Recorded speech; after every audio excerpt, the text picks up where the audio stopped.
Hello and welcome, friends, to episode 7 of Working Women, where we cover career readiness, job hunting best practices, and how to overcome obstacles, particularly as women in the workplace.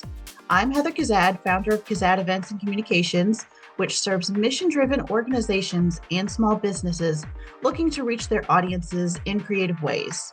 And with me is the great and powerful Neera Berner, Executive Director of Cabell County Medical Society, a network of West Virginia doctors building community.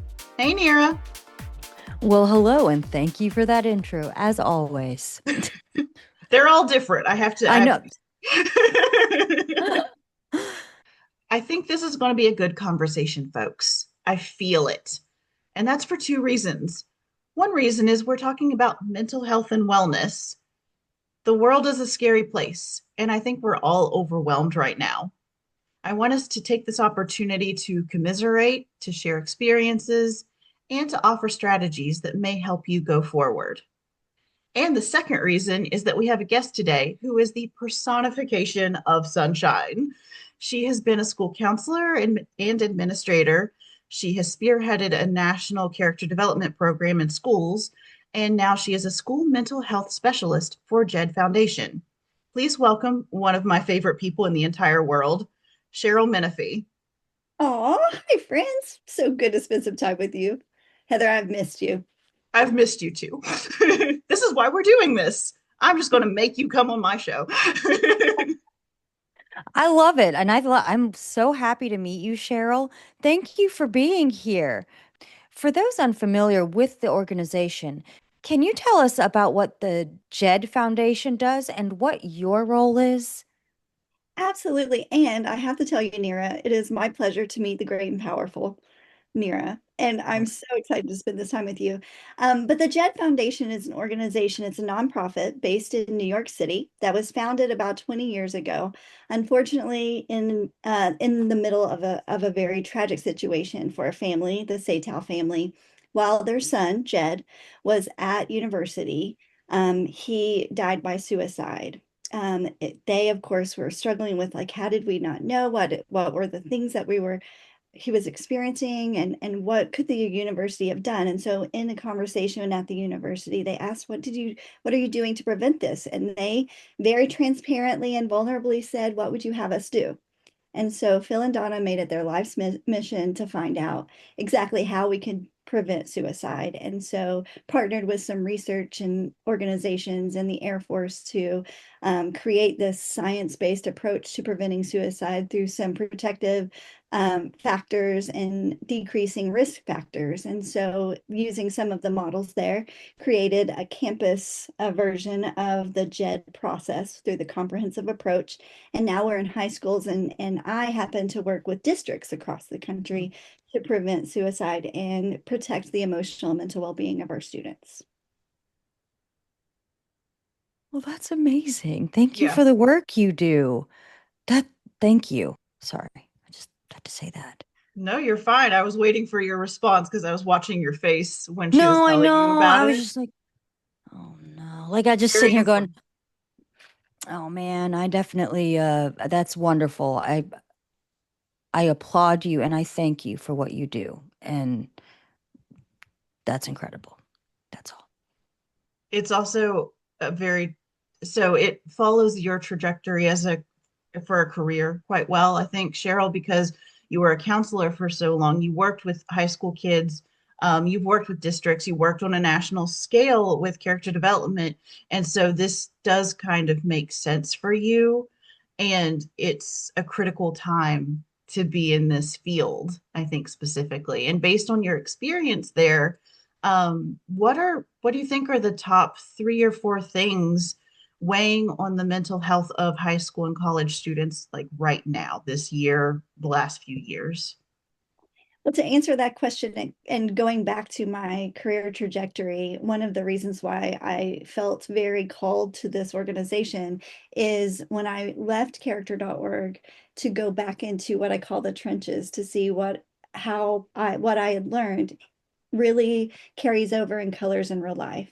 And so when I went back to a high school as a building leader, as an assistant principal, we experienced a death by suicide with a student. And so when that happened, I was very cognizant the fact, and without going into the science of our comprehensive approach, it's in the image of a wheel. And so on the right side, you'll see things connected to the first part of my career journey, which is all around connectedness and about life skills development and help seeking skills and all of those things, life skills being really parallel to character development. And so, although I was very strong on the right side of the wheel, there were things on the left side, like crisis management, recognition and response, and some other like access to mental health and very specific ways to develop that. So with knowing that as an administrator, I really wanted to help create a system where there's a safety net developed for our students that may be silent sufferers. And so going back to your original question with a little bit of that context to add color, the I wouldn't even say that there are 3 to 4 things. I think there's one thing, and I think it's isolation.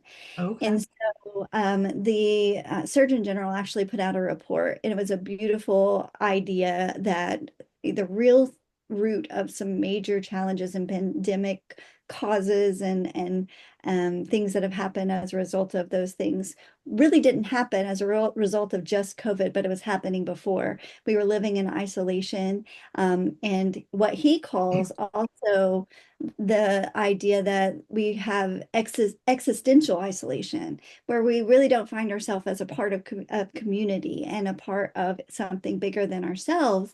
And as a result of that, we have these very strong human emotions where we are driven to be a part of something. And so when we isolate and we find ourselves dealing with all of this anxiety and all of these things, we have no support system.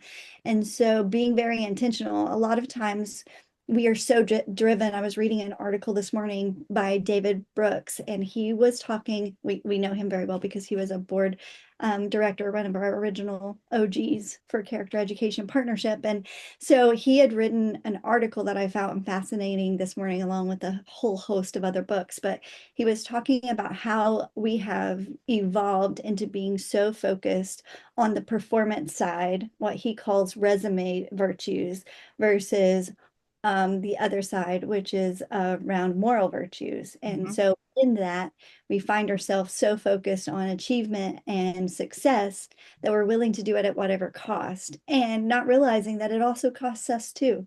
That although in the moment we may be getting ahead and in the corporate game, the reality is that it's cost us connection, relationship. It's cost us an internal integrity and Mhm. and so many other intangible things that happens. So in high school and then perpetuated in college, now we're so driven by this idea of AI, even to the point where there's a large portion of society that's now dependent on AI for relationship and would choose that over a human one, because in humanity we're fallen and we're imperfect, and it's so messy. In all of the highs that we may have in a relationship, there are going to be some lows and some imperfections. And Brene Brown talks about that a lot, about the gift of imperfection. And so helping our students in high school and college navigate that space and see the beauty in those times where it's not, where relationships are a risk. When you put yourself out there to connect with anyone, whether it be professionally or personally, you're putting yourself at risk of being hurt, let down, disappointed. And so instead, we we think we're being more safe by isolating ourselves, but then we don't build a community that can help us through those really hard times. Mhm. I love that. I love that so much. In the book that I'm reading right now for my class, I'm sorry, I'm talking about it again, but it's talking about how the community, the feeling of self-worth, helping people, that is part of like your emotional quotient that actually fills your cup, that helps you be a better person. And so, actually, what you just said is incredible to me because I can see it about isolation. Like, because it's not just isolation as, okay, yeah, like people stay in their house. We were staying in our house for an extended amount of time, but those tendencies and those feelings and that underlying current in society was already there, was isolate. And almost like, you see the billboards that would say consume as a, I don't know if you ever saw that in art or anything, but it's just that of isolate. But before the pandemic, we had that as a society because we are told to protect ourselves now. And so the lack of community that we have can actually be detrimental to our mental health. Um, Thank you for saying that. That's incredible. Yeah, Um, that Neera, I don't mean to distract, but something you said really struck home to me in that in the Surgeon General's study, he said that the antidote to isolation is service. And tying back to that, whenever we go back to our world at character.org, principle number 5 is around serving other people and what that can do to develop a whole person. And so, although, I'm working at Jed and we work for the mental health, another aspect of that is this whole idea of creating a space for people to think outside of themselves and have a purpose outside of themselves. Because if we are isolating ourselves in just our physical state, we're also isolating ourselves in our sense of care for others. And that really is something that is fundamentally a seed for us to arrive to some other level of development in our moral stages of development.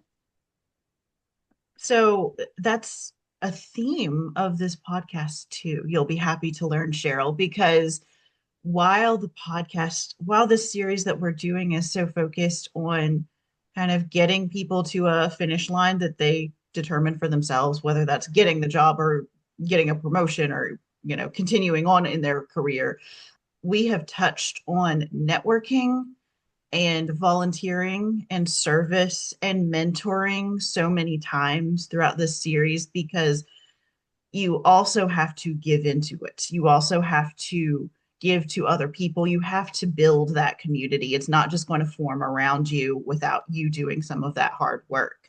And that's so vital to your health and happiness as a human.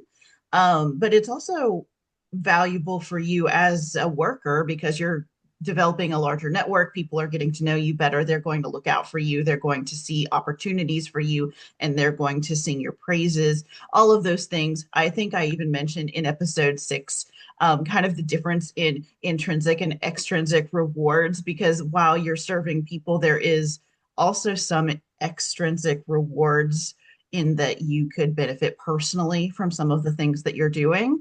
But there is obviously the goal of it in the intrinsic side of things because you feel good for helping others and obviously you're serving your community in some way. And so I think society over the past few decades, even American society specifically, we have developed kind of an isolated culture where it's individual or family unit, and that's it. mhm. Um, and that's historically speaking, that's not successful in human societies and culture. You want to have, it takes a village to raise a child, and that's still true. We just kind of keep changing what that village means, or we're isolating mothers who have to do it all, and then they're getting burnt out. We've talked about that a little bit too.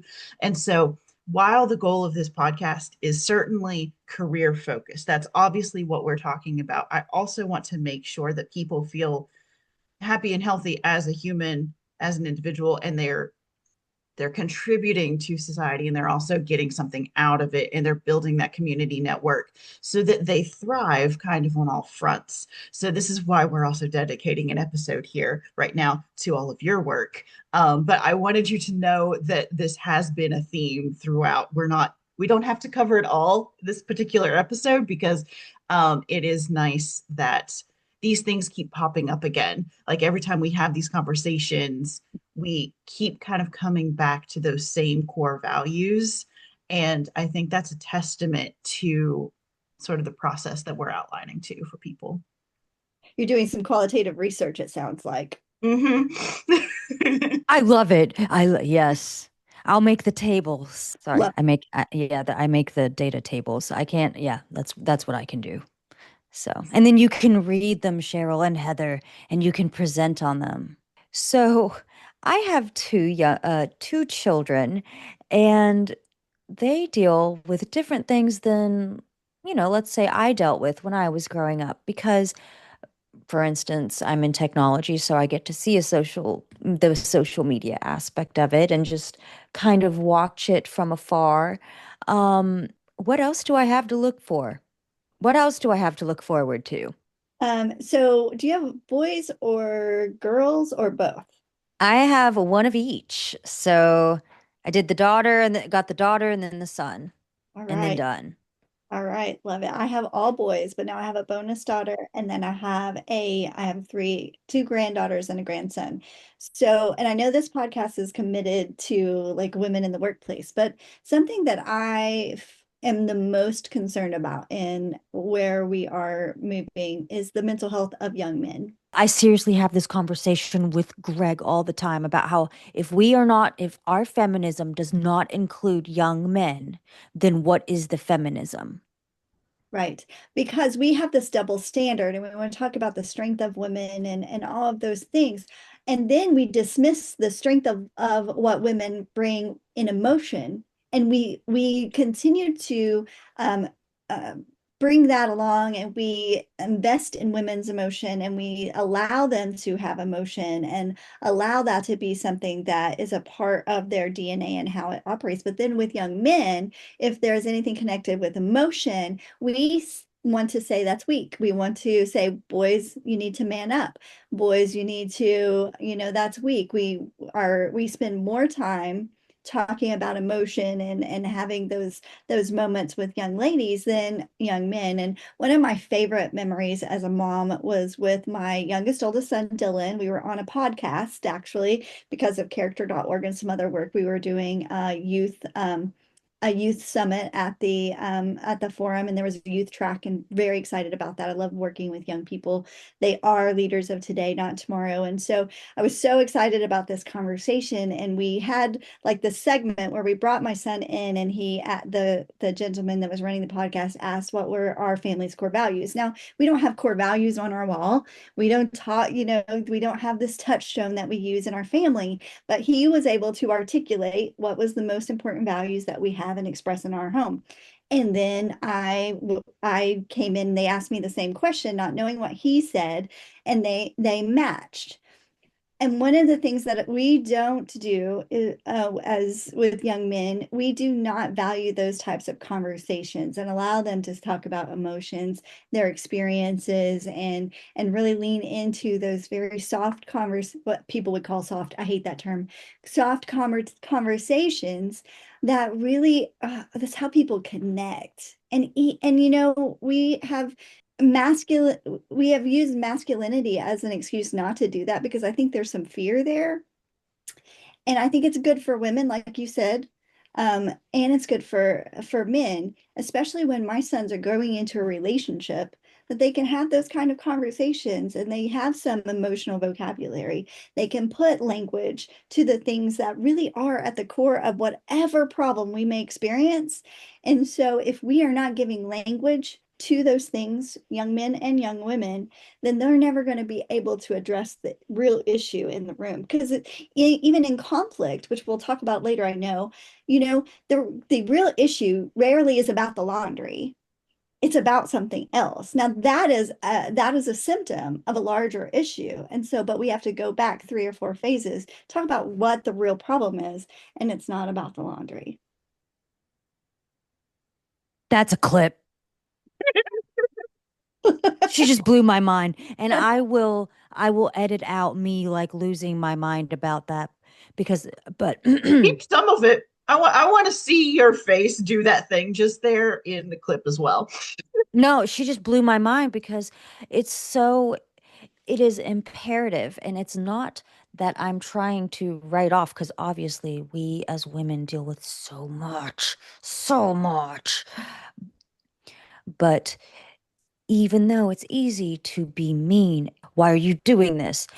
We have to be patient and lead in a certain way that makes people want to listen. If you are abrasive and mean and it's hard to talk to you, you're not going to be able to be a very good communicator and get your point and message across because people aren't going to want to talk to you. Mm-mm. And that's it. That's for me. That's me. But it's truth. I also hate the term soft skills, right? Like we're talking about this is what we're talking about. Like women have soft skills and then men have like the other skills. Yeah, I haven't ever seen my man chop wood either. So like, But No. it's also not fair because soft skills are real skills and they make or break relationships. That is kind of where the focus should probably be for all relationships, and including hiring people. So when we talk about soft skills as for an employer, I think I said that in episode whatever we were on, that soft skills are real skills too. And employers do look for that because they also have to look to see how you handle relationships, how you handle conflict, how you handle those things and interact with people. And we can't leave our boys in the dust with those things either, because it is like talking about your feelings is weak or a girl trait and it's feminine. And first of all, there's nothing wrong with femininity, but also there's nothing inherently feminine about emotional intelligence. Right. We nope. all need to learn those skills and we should all be held accountable for what we're doing. And we can't really hold boys accountable if we're not giving them the tools to kind of manage that themselves as they're growing up, because we want them to bottle it up. And that's super healthy, as we know. Oh yeah, we love that. Yeah, and interestingly enough, when you look at college admission rates of females versus males, the reality is we've done our young men a disservice because we're equipping and we're allowing those conversations for young ladies, which is building this grit and determination and this other side of them to go through the hard crap we have to go through, which Yep. is great, beautiful, but our boys do too. And so as they become young men, and if they don't have those skill sets, they end up taking a different road. Not that college is the answer for all, No, but they're actually less. I read the same thing about like where have the college young men, where have they gone? Because most of the college, it's college women. Mm-hmm. And I was like, oh my gosh. So I'm glad that we're reading the same things, I guess. And I just met you, yeah. Heather. Yeah. How do you do this? Yeah, it's true. We run the world. We know this is true, but we Mm-hmm. have some partners in running the world. Mm-hmm. We've also talked a lot, like, so there have been a lot of studies and a lot of media attention about the male loneliness epidemic. And while I think there is an issue there, but they keep skipping over what the issue is. And the issue is actually men not having the tools to create those solid relationships, not the fact that women are failing them because they're Oh, not taking on that emotional burden for them, because that's also not fair that like men are looking for their mothers and partners kind of thing. They want somebody to do the work for them, and that's not fair and that's not what we want them to do. But we also need to be able to build up young men who have the skills to develop those deeper relationships with their friends and their family. And as of right now, they're kind of just relying on the women in their life to manage that for them. Like my wife will sign the card for my mom's birthday. It's fine. She'll handle that for me. But then they're losing those tools and those skills and they're not able to manage it themselves. And men who are emotionally intelligent and men who have kind of dug into those issues aren't struggling with loneliness and isolation. And they're having deeper relationships with their friends and family and they're having those harder conversations. And so that's actually the answer, is giving them the the tool. the information and the tools that they need to be able to do that themselves. Mhm. They need the practice. And Yeah. human nature is to desire that. We Yeah. desire connection. This is fuel for my soul, just being in the room with the two of you, not literally, but figuratively. I feel you in the room right now. I don't know. The virtual room. Yeah, no, I feel it. I feel it. Like I'm like my mind is being blown right now. So. dopamines are like being expressed and it just feels very nice and we should all have an opportunity to feel that. We need that. Cheryl, I know your focus is mental health and wellness for teens and young adults, but what strategies do you have for young professionals overwhelmed by their first office job? I love that question. And I remember going to my first job and all of those feelings that I had whenever I was entering the workforce. My first job was not an office job. I was working for the summer at the school. Life has always been about the school for me, from the status of janitorial staff and like getting everything ready over the summer. And I worked with some individuals that taught me so much. I think we were talking, Neera, earlier about going back to school and all those things. And I said, life is the best teacher. And I would say that I learned the most from the people that I was working with. And so if I were giving any strategies for those entering the workforce, it would be to find your people and to surround yourself with them and who is the person that you can learn from and then also who's the person that you can share some knowledge with and then know who you can trust and know who you can invite to your table to have those conversations that you may need to have, but also recognizing that everyone has strengths and leaning into that. It would be very easy in this society, we talked about it earlier, to really try to climb that ladder at any cost that it might take, which means sometimes stepping on the hands of someone else trying to climb the ladder. And so I would also tell them that karma is real, whether you believe in sowing and reaping or all of those things. I would say that instead of trying to get there at any cost, I would know my non-negotiables. What am I not willing to sacrifice about my moral compass, my integrity to get to where I want to be? And it should never be more important, the end goal, to sacrifice who you are in order to get that. And so stay true to yourself and what you're willing to do and not do. Being an advocate for yourself and really setting some strong boundaries and be this. If there was one thing I wish someone would have told me is to know my value and not do so much work that you're so caught up in the rat race to do everything you can to prove your worth that people just consume more of you and take, and then you're left with nothing to give to others that really matter. And so knowing your limits and knowing how to say no to that and to do that in a tactful, professional way. And if you need help doing that, find someone who can steward you along to help you be able to do that. That's Instead of amazing. wearing that as a badge of honor. I worked so hard and we just wear that as the and bathe in it like I'm such a hard worker and all. Well, no, your time is limited.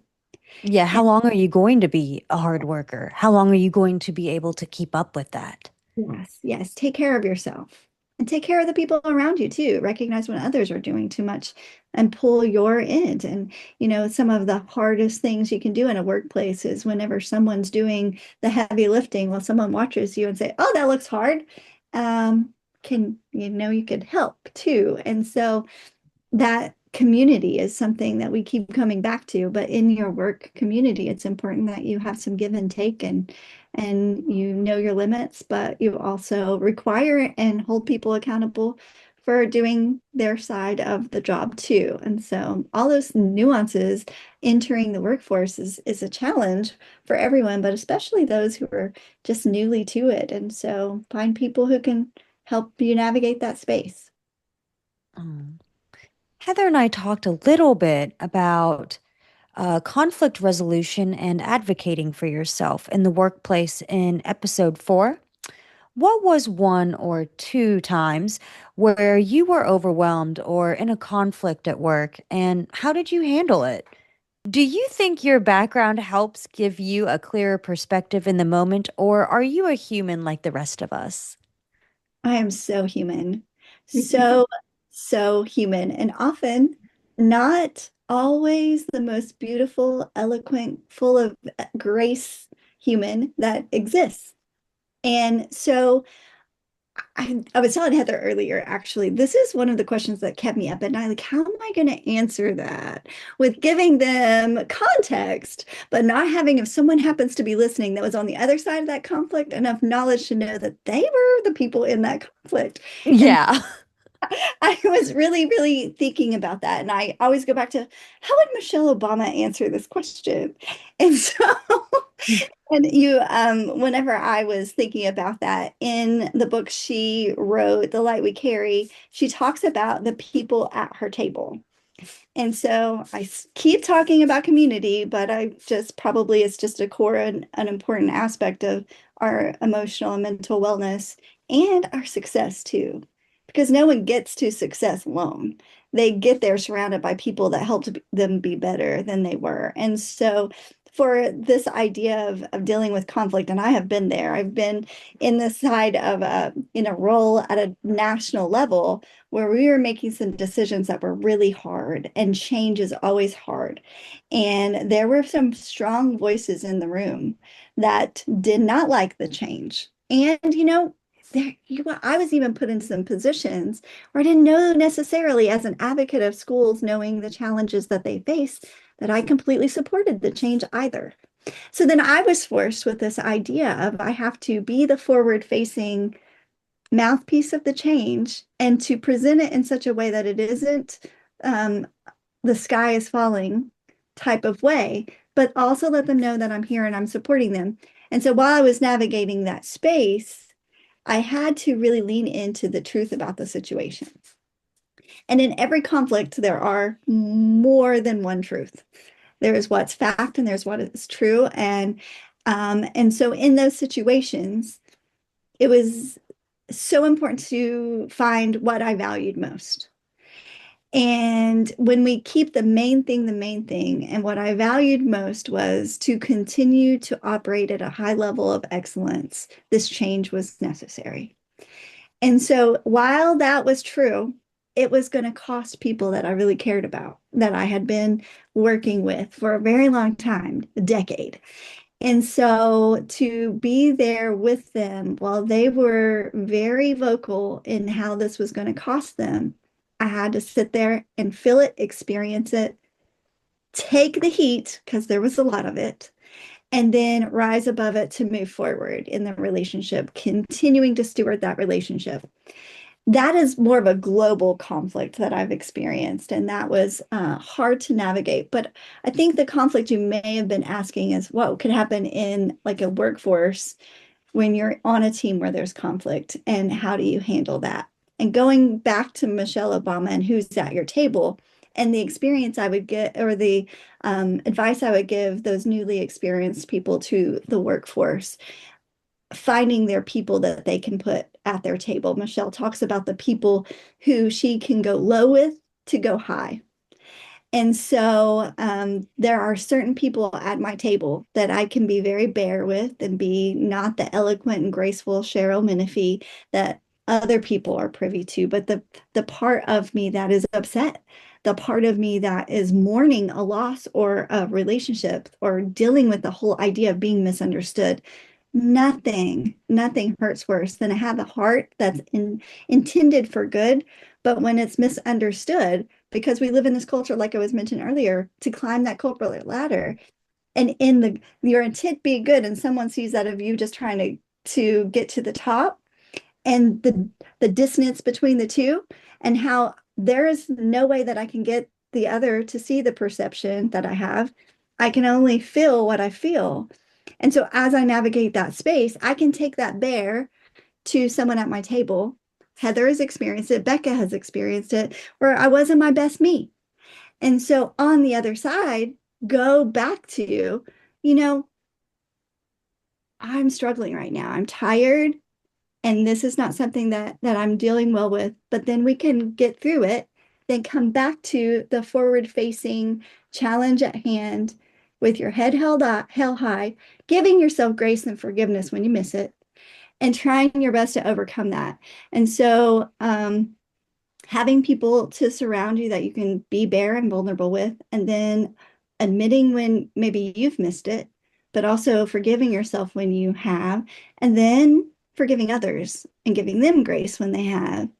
And then if it's just too much and the conflict is not something that's good for you, then I think it's important that you take care of yourself enough to know when it's time to maybe go a different route too, and to give yourself space and the courage to take risks professionally, to do something different so that you protect yourself. That's a perfect answer, I think, because it's multifaceted, and I love the idea of vulnerability in this space because vulnerability is powerful in any space. We've talked about that a lot too.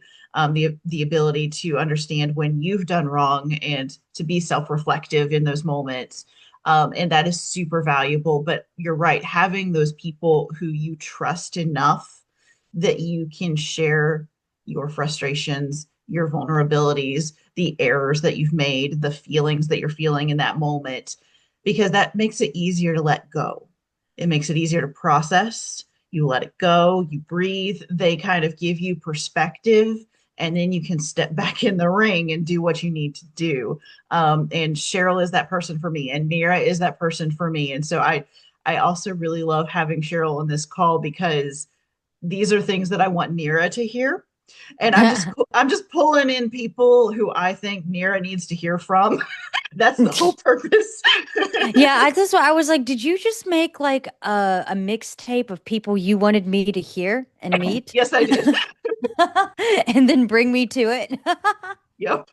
That's It, exactly what this is. it's a ruse. This whole podcast is a ruse.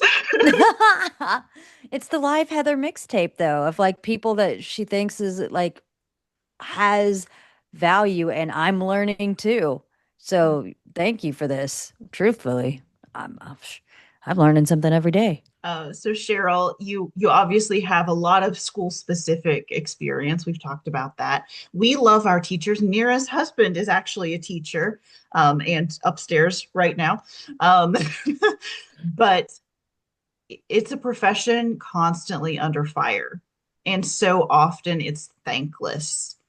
How have you inspired and supported your teams in the past? And what are some ways parents and community leaders can support schools now? I'm sure a lot of our listeners are parents or teachers themselves, or somebody in a community of a school who might want some tips there. I was also thinking about your next podcast that's coming about inspiring others Yeah. and Tashara King coming and talking about that. I'm sure she'll give a lot of color to what it means to inspire others. I think that it is important when you're inspiring others is to lead by example. I was mentioning earlier how great it is to work for the Jed Foundation, how very focused on one another, taking care of ourselves and one another we are. We talk about our values often, and the value of our month this month is we are collaborators and we work together for this common mission. But I have a supervisor currently who works tirelessly. Like she works as hard as I do. And that's hard to do because if I've done anything, I wear a badge of honor if I work hard and I can work through anything. And it's not always been a good thing, but she will go to the ends of the earth for the mission. And so, because I see her modeling that out, I'm willing to also go to the ends of the earth and do whatever it takes and be customer obsessed and learn our districts and their needs and pump out quality deliverables that will be impactful to a very already burdened team. And so, willing to burn the candle at both ends to do that because of her work ethic. And when we were at character.org, our CEO was Becky Sipos, and her too was someone who would work so hard and give so much of herself and to really just lead by example with the spirit of excellence. And, do things like bringing things like the hedgehog concept. And I'll never forget our hedgehog, and you have it. Oh, I want to know. I want to be a part of this. Let me know. Okay, You so said that, and I was like, oh, it's right here. From Jim Collins' Good to Great, the whole idea is to focus on the thing that makes you you in an organization, a company, a nonprofit, for others, school, and the thing that it is that you do and what you do well. What is our hedgehog? For us, it was the Schools of Character program. And so we focused on just having very high quality interactions and interfacings with the work that we were doing in schools to develop character and expanding the mission and those sorts of things to include, even outside of our country of Brazil and China and working with individuals like Tamara Nast, who had such a high quality deliverance of like training things that were just beautiful and creating things that were scalable and all of those things. So that was our hedgehog. And so because she used, maybe a book, but then we had a reminder that brought us back to that. And so when we would get distracted by all of the shiny little things that we could chase, we were pulled back to what our mission is. And Jed, it's really easy for us to do that because our mission is just so very, very important to every single person that works there. And so it is very easy to keep the main thing, and to collaborate. But as a leader, even in outside ways, in outside organizations, it's so important to use calls to action that unite people for a common vision. And I think that it's important for our parents and our community leaders, as we're in a very trying political landscape where everyone has opinions that are loud and are not always articulated in the most diplomatic fashion. Um, we find things to throw mud at one another. And so, if I would say, if there was any way that we could support one another, it would be to take your opinions and set them to the side of how it should be done, and keep the main thing the main thing. What is our hedgehog when we're raising our children? If whether you would be a parent, it's that my child is okay. And so look through the perspective of that lens. If you're a teacher, the main thing is for us to educate our children to be well-rounded human beings, to do great things in the world, to fill positions in the job force we don't even know what will look like in those times. And so as we do that, we're on the same team. So we have to remain on the same team. And so to support them by being there in a way that is eliminating light and not conflict and darkness. Cheryl, what are some strategies for employees dealing with a toxic workplace or a toxic supervisor?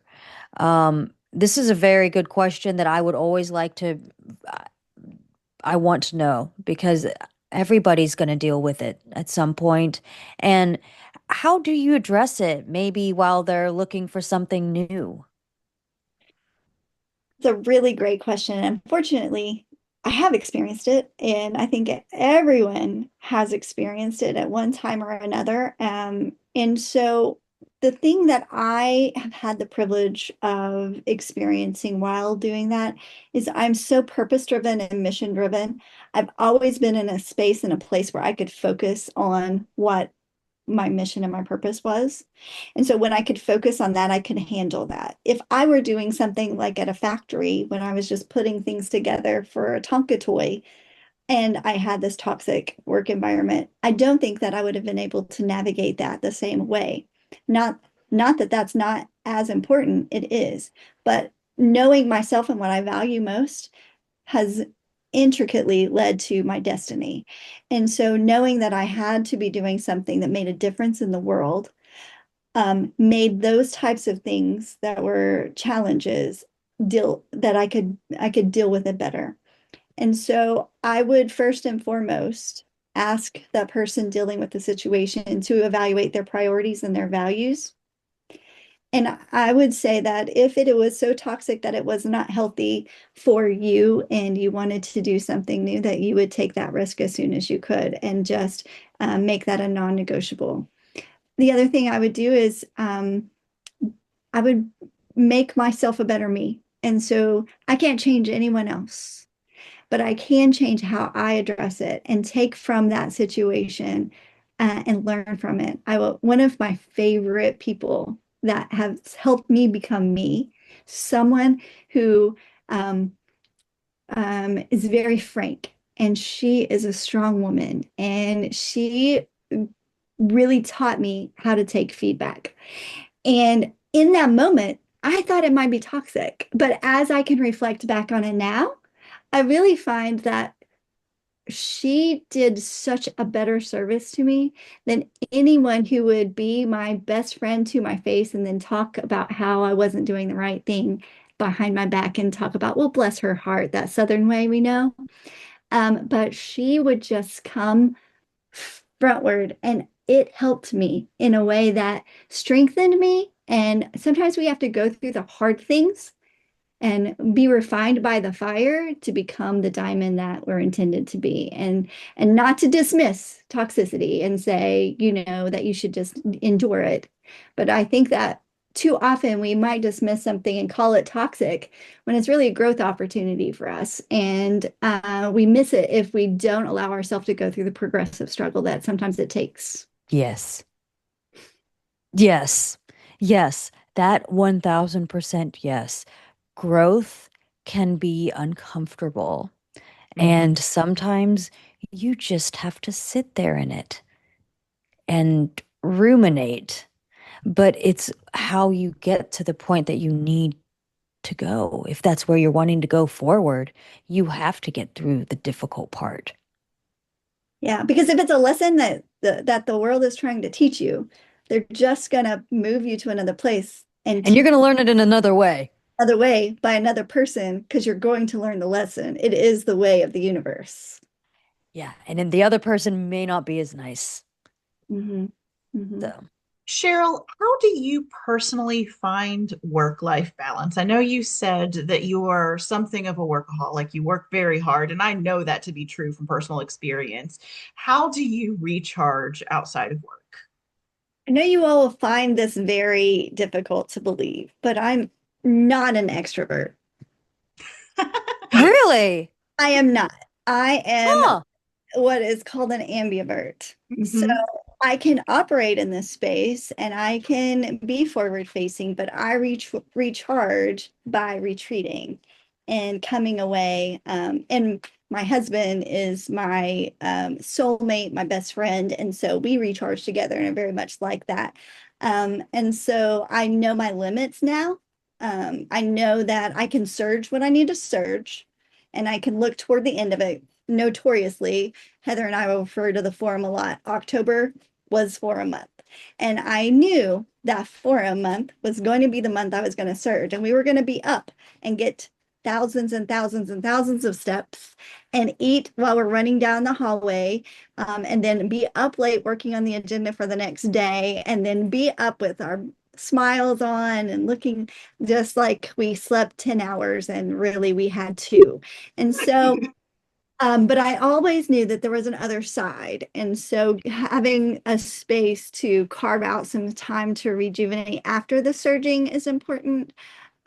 Learning in my other side of life, I'm on the second half of life now, that I can that self-care is not necessarily bubbles and a bubble bath and massages, though I really like massages. I just had one recently for my anniversary. It was fabulous. And I felt recharged. But the next day was the next day, and we still had to do things. And so I think, especially for women, we have this idea that we can just light a scented candle, we can do some meditation, do some yoga, we can get in the bubble bath, we can have a glass of wine, or we can have chocolate, and that's self-care. But really, self-care is about setting some boundaries and internal and external boundaries. My husband works in cybersecurity, and he's always talking about like mitigating threats in that there are physical security boundaries and then there are systematic boundaries. And so within ourselves, I don't know about you, but the humanness about me is sometimes the narratives and the stories that I tell myself aren't always good for me. I am my worst critic.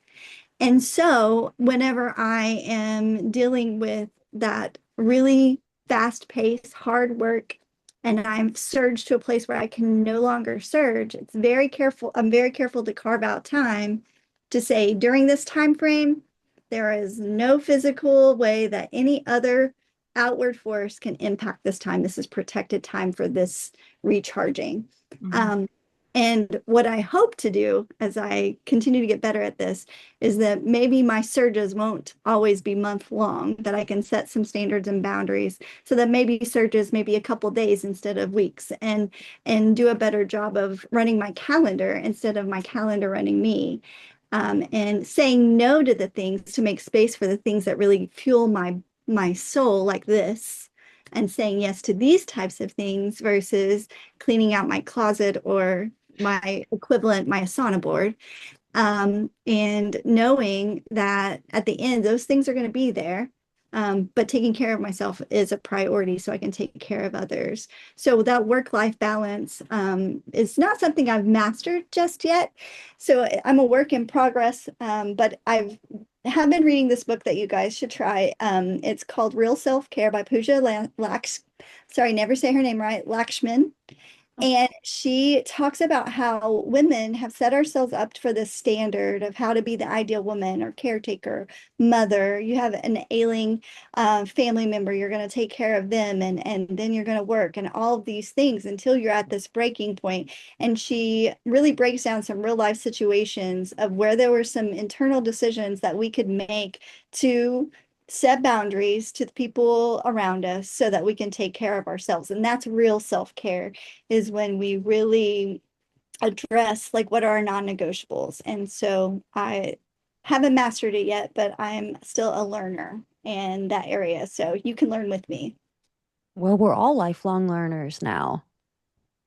Thank you for using that term. I appreciate that. She's quoting me now. Um, yes, so I think those are really great strategies overall. Like the purpose of work-life balance is to actually balance it in the moment, right? Like to make sure work isn't too hard so that you can handle it more long term and not burn out. You mentioned surges, and that happens sometimes. We've talked about burnout in previous episodes. Um, and those things are all super important as well because they tend to happen. Like we do have stressful situations, we can't get away from them necessarily, but what you do, find what works for you. And I am like Sheril, that I kind of work okay in both spaces as an introvert and extrovert. It just kind of depends on the other factors involved, and it depends on how long I'm doing it. I can be an extrovert for a day. I can be an introvert for a couple of days, and then I miss people, and then I have to go do something. So finding that balance is also super important for me. I like when I'm super stressed, I like to be outside. I like to take walks. I like to do deep breaths. I like to be around grass and trees and oxygen. Who'd have thought? And that heals me quite a bit. If I'm stressed or depressed and I need like an ice cream fix, sometimes that's helpful. And it just like, it's a mood lifter. It's like, okay, I really like this ice cream. I'm going to listen to my radio, my favorite songs. I'm going to drive my car around town. I'm going to have my ice cream on a nice sunny day. Those kinds of moments help energize me. And so those are kind of things that help in the short term if I'm dealing with something like this week. On the long term, I need something to look forward to, which is, a visit from a friend. Neera's here with her family this week, and that's super fun for me. And I know that we have like a double date happening tomorrow because we're Oh. celebrating finishing recording this podcast. So I'm looking forward to that. I'm looking forward to vacations that we're planning where I get out of my own space and interact with new people and new cultures and new environments. Um, and so those things are also super energizing for me. People talk about vacations, and oddly enough, while you enjoy the vacation, the emotional and mental benefit of vacations is actually the planning process and the looking forward to it process. So if you have that thing that you're looking forward to when you're in the trenches, that's going to help see you through. Also, Sheril mentions, especially for people working in mission driven spaces, that helps us get through too. We see kind of the end goal. We see, well, we're working really hard right now because it is serving others in a very tangible way, and we can see the reality of that. That also helps me get through too. That's so good, Heather. And I was just thinking about that vacation that you were going to take across country. You'll have to do that again so then you can really stop. Because my house, I have a pool now. Our Ooh, backyard become my happy space. We redid it. And so we have like this outdoor cooking area, and our backyard is like a resort. And so that is also how I decompress. I go to the backyard, I'm in my flower beds, I am washing concrete, which sounds like it's not fun, but No, it is fun. Are you power washing? I'm yes, yes. I love that. I love that. That's also a way that I take care of myself. I couldn't remember who it was, so I had to Google it real quick. But Who does he, that? Matthew McConaughey, still mows his lawn because it is like his self-care for Is it himself. his meditative? Because it's what it is for me is I kind of get into a meditative thing. That's what I used to do with running. Is it's just doing some things where you're so focused on it that you are not you just don't exist anymore because you are only doing that one act. And I guess that is meditation. Am I describing meditation? Yeah, you are. Okay, And I don't know. I'm always like, I don't think I'm cool enough to meditate, but I do this thing sometimes. it's very hard.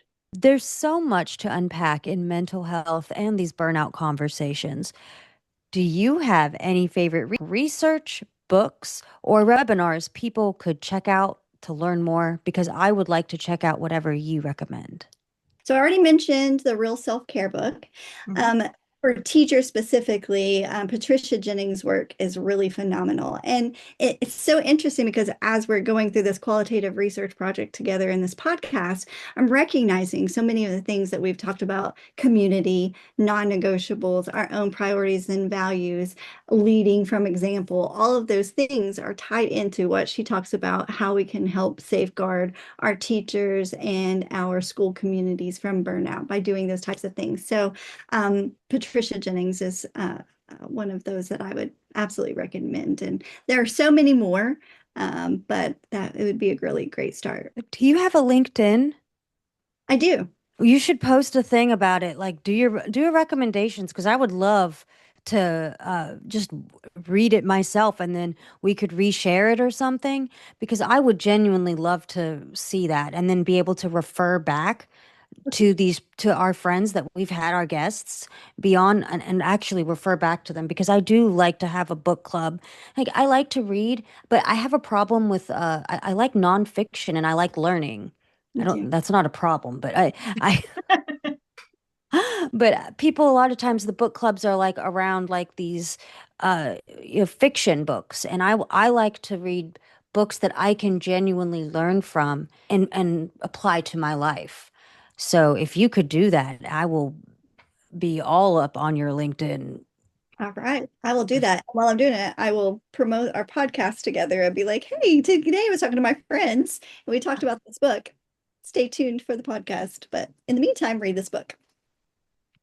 Perfect. Absolutely. Give them homework. Um, So, Cheryl, as someone well established in your career at this point, we've already talked a little bit about this, but just giving you another opportunity. What advice do you have for those early career professionals just starting out? Maybe something you wish you knew sooner as well. Like I know you mentioned a couple things earlier. Is there anything that you want to add to that list? I think it's going to be very cliche, but I would say if you do what you love, you'll never work a day in your life. So find things that you love and do that as your work. And then you will find yourself in a place where it's not as likely you'll be burned out. It's really hard to find yourself burned out doing something that matters to you, Yeah. something that is important to you, something that fuels your soul. And I know that we still need people to do those jobs that are not always full of thanks and gratitude and all of those things. But I think that there's still a way to find joy in doing the work. My sister worked for years at a juice factory, and she is probably the most hardworking woman you'll ever meet. Wonder where I got it. But she was a supervisor and did a lot of things, and the excellence that she put into making sure that families that would partake in juice would have the very best nourishment for their bodies and that it would taste good. The people that she was leading would feel a sense of pride that they beat this certain record of cases that they had done, or when they've navigated a place where a piece of machinery had broken down, she still found this sense of accomplishment because she was doing something with the people that mattered to her around her. And so if it isn't necessarily a mission driven vocation that you're a part of, you can still find people. And you mentioned earlier about the power of a moment and falling in love in the moment that you're in and in love with the people who are sharing that moment with you. then you'll find yourself in a place where you're loving what you do, regardless of if it's making juice or if it's teaching or if it's leading or if it's writing. And you do that with people that matter to you and build community, and they help fuel you to do even more things. Cheryl, it has been just lovely learning from you today. Do you have any big projects, publications, or events coming up that you're excited about? Because we want to promote you. Well, I am a part of an organization that's always doing great things. So if you're a district leader who who's interested in helping promote and protect the emotional and mental well-being of students, look into joining us in the next fall cohort of districts working through our district mental health initiative.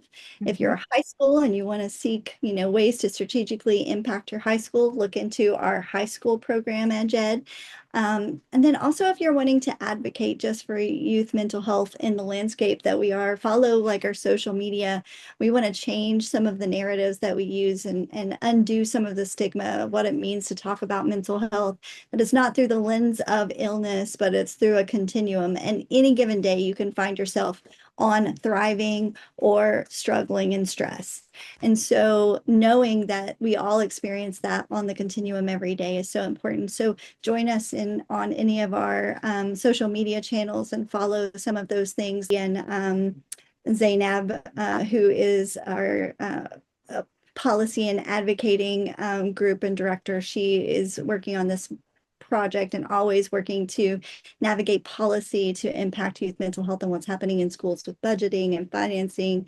And so there's so many policy things happening. So engage in those conversations and let people know just how important it is to focus on this in this time that we're in. And so that would be professionally where I would drive you to. But then personally, I would just hope that our listeners would also engage in this idea of taking away from this building community and not letting a podcast be the reason why you reconnect with friends, but to do that more intentionally.